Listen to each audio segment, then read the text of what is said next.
प्यार हो गया है बातों बातों में।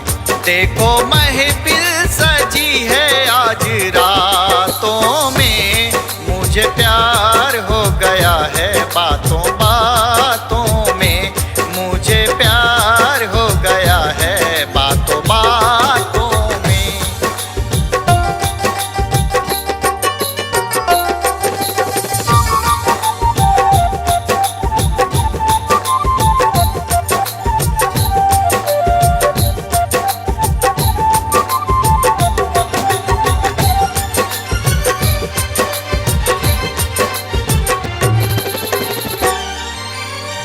आँखों में नींद नहीं, दिल बेकरार है।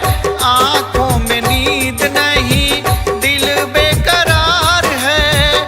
कैसे बताऊं तुझे मुझे कितना प्यार है, कैसे बताऊं तुझे मुझे कितना प्यार है।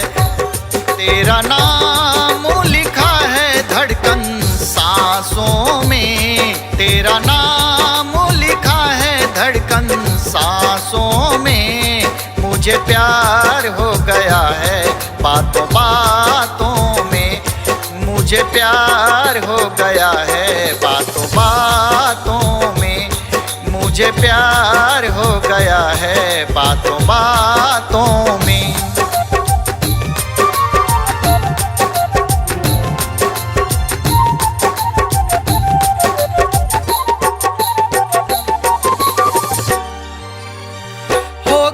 है मुश्किल जीना तेरे बिन जानम, हो गया है मुश्किल जीना तेरे बिन जानम।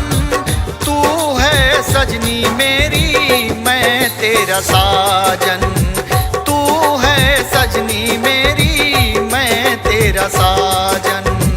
तेरी बसी है सूरत मेरी आँखों में, तेरी बसी है सूरत मेरी आँखों में, मुझे प्यार हो गया है बातों बातों में, मुझे प्यार हो गया है बातों बातों में, मुझे प्यार हो गया है